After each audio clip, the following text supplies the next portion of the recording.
¿Cómo es que puede haber ese balance entre creer que Dios es poderoso, que Dios hará el milagro y aún decir, pero aún así si Él no hace el milagro, sepa tú, oh Rey, que no serviremos a tus dioses, ni adoraremos la estatua que has levantado?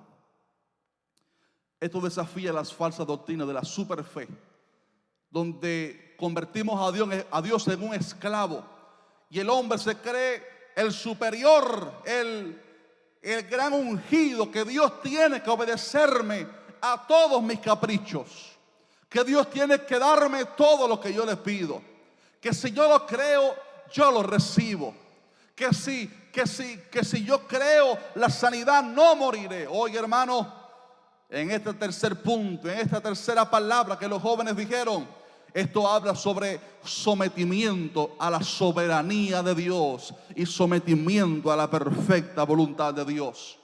Ellos sabían que Dios podía librarlos, número uno. Ellos proclamaron con su boca lo que ellos creían, que Dios lo haría, el milagro. Pero número tres, también sabían que Dios es soberano y que su voluntad perfecta muchas veces va a hacer que aquello que estamos pidiendo Dios no lo haga, porque lo que estamos pidiendo no iba de acuerdo a su perfecta voluntad. ¿Sabe algo? Estaba pensando en estos días en esto. Dios no está obligado a sanar a nadie.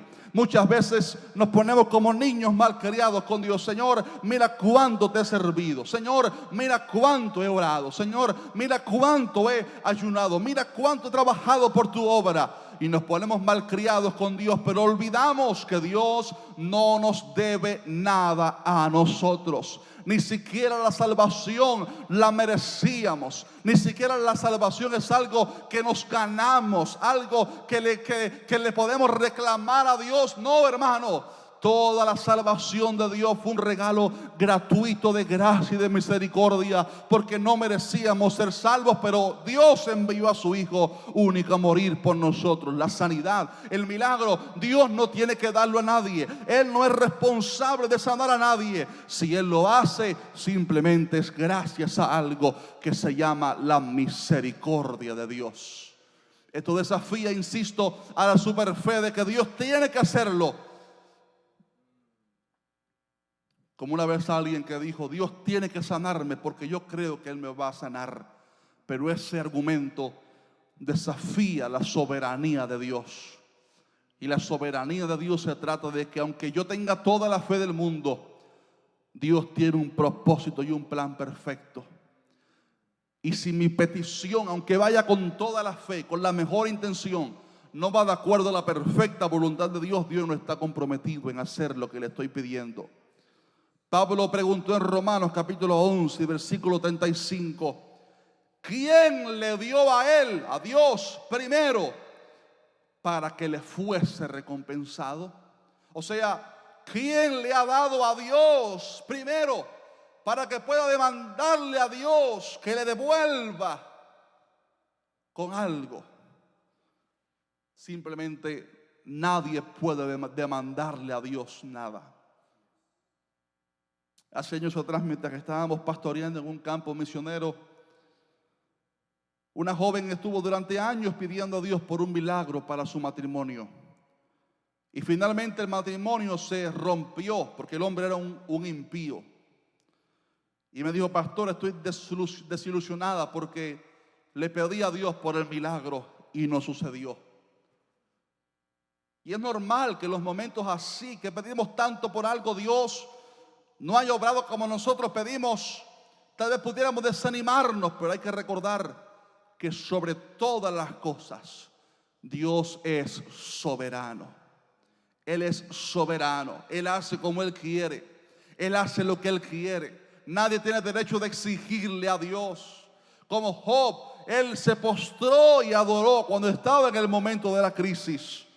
Hebreos 11:13 dice que conforme a la fe murieron todos aquellos héroes, Abraham, Isaac, Jacob, todos ellos murieron sin haber recibido lo prometido.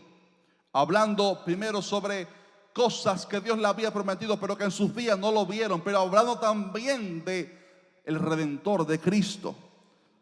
Por la fe todos ellos murieron sin haber recibido, sino mirándolo de lejos y creyéndolo y saludando, y confesaron que eran extranjeros y peregrinos sobre la tierra. Hebreos 11:36 dice que otros experimentaron vituperios y azotes, y además de esto, prisiones y cárceles. Fueron apedreados, aserrados, puestos a prueba, muertos a filo de espada. Anduvieron de acá para allá cubiertos de pieles de ovejas y de cabras, pobres, angustiados, maltratados, de los cuales el mundo no era digno, errando por los desiertos, por los montes, por las cuevas y por las cavernas de la tierra. Y aún así eran los héroes de la fe, como los conocemos, hombres y mujeres de Dios, intachables, pero que por encima de cualquier petición, por encima de cualquier fe, hay un plan y un propósito de Dios para cada cosa, y Dios es soberano. Pablo dijo en 2 de Corintios 12, contó sobre algo que Dios permitió para mantenerlo a él humilde. Y dice: para que la grandeza de las revelaciones no me exaltase desmedidamente, me fue dado un aguijón en mi carne, un mensajero de Satanás que me abofetee, para que no me enaltezca sobremanera. Oiga esto, mucho se ha debatido sobre qué sería ese aguijón del cual Pablo habla. Fuera lo que fuera, era algo que desagradaba a Pablo, no le gustaba, lo mortificaba, lo molestaba. Y dice que él le pidió a Dios, le rogó a Dios 3 veces. No habla de 3 veces: Señor, te pido esto, esto y esto, una y otra vez. No. Tal parece que Pablo en distintos momentos de su ministerio le rogó a Dios que le quitara ese aguijón, porque le mortificaba. Respecto al cual 3 veces he rogado al Señor que lo quite de mí. Y Dios me ha dicho: bástate mi gracia, porque mi poder se perfecciona en la debilidad. O sea, Dios le dijo que no le iba a quitar ese aguijón que él estaba permitiendo en su vida para mantenerlo humilde, sino que le bastaría con su gracia, o sea, con el poder de Dios, con su consuelo, que capacitaría a Pablo para salir victorioso aún con el aguijón. Dice Pablo: por tanto, de buena gana me gloriaré más bien en mis debilidades, para que repose sobre mí el poder de Cristo. Amado hermano, Dios nos dará la gracia y el consuelo para permanecer firmes en la aflicción. Un versículo último que habla sobre la soberanía de Dios es el de 1 de Juan 5:14, que dice que esta es la confianza que tenemos en Él, que si pedimos alguna cosa conforme a su voluntad, Él nos oye. Nunca podemos dudar del poder de Dios. Nunca podemos dudar al clamar a Dios. Tenemos que pedir a Dios con fe, pero siempre sabiendo que por encima de todo Dios es soberano y su voluntad es agradable y perfecta. Estos 3 jóvenes sabían que Dios los podía librar. Le dijeron: Rey, nuestro Dios nos librará. Y si no nos libra, queremos que sepa que aún así no vamos a postrarnos delante de la imagen que has levantado. Fueron echados los jóvenes al horno. Estaba tan caliente que los soldados que los arrojaron al horno, ellos mismos murieron quemados por el fuego. Pero cuando el rey se asomó, imagino que por una ventanita o algo, vio que los 3 jóvenes no habían muerto, no se habían quemado como los soldados, sino que estaban caminando en medio del horno de fuego. Y había uno semejante al Hijo de los dioses caminando con ellos en el horno de fuego. No se quemó nada, ni a humo olían. Lo único que se quemó de ellos, ¿sabe qué fue? Las ataduras, las sogas que ataban sus manos y sus pies. En los momentos de prueba, Satanás intentará hacernos dudar de Dios. Pero como estos tres jóvenes hebreos debemos estar, número uno, seguros de que Dios sí nos escucha.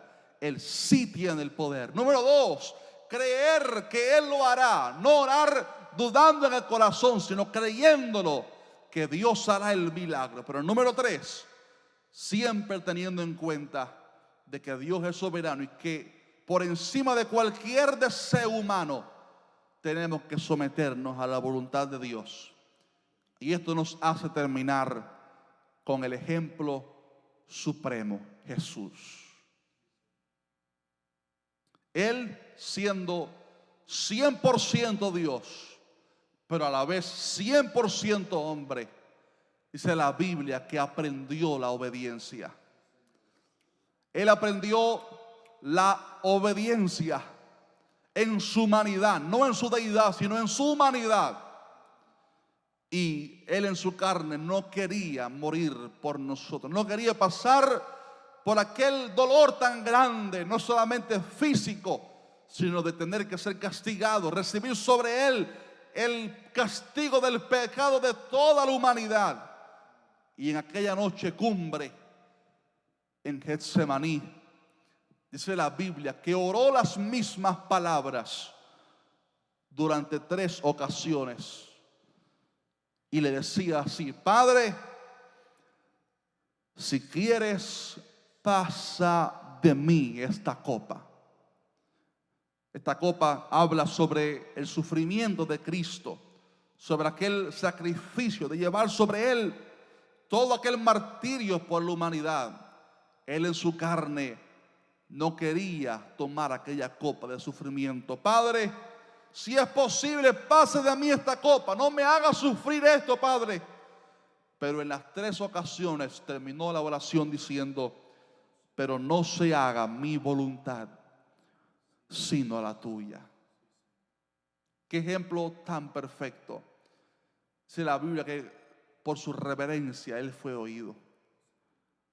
Y Él se sometió a la voluntad del Padre de tener que morir por la humanidad, aunque en su carne tal vez Él no tenía mucho deseo de sufrir tanto por nosotros.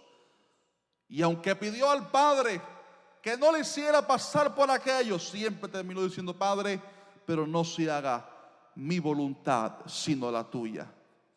Amados hermanos, debemos someternos a la voluntad perfecta de Dios, sabiendo que Él es soberano y que algo provechoso Él sacará de cada prueba, de cada situación, obedeciendo a Romanos 8:28, que si aquellos que aman a Dios, todas las cosas ayudan a bien. Esto es, de los que conforme a su propósito son llamados. Para ti que aún no has visto el milagro de Dios, te digo, no dudes del poder de Dios. Para ti que todavía no has visto a Dios obrando según lo que le has pedido, te digo, no ores con dudas en tu corazón. Sigue creyendo en el milagro. Sigue creyendo que Él es poderoso para obrar y que Él hará el milagro, así como los 3 jóvenes hebreos. Ellos creyeron en su corazón y el milagro fue realizado. Y salieron de aquel horno de fuego libres, pero edificados, consolados y fortalecidos de una manera poderosa. Que digamos como el salmista en el Salmo 42: ¿por qué te abaras, oh alma mía? ¿Y por qué te turbas dentro de mí? Espera en Dios, porque aún he de alabarle, salvación mía y Dios mío.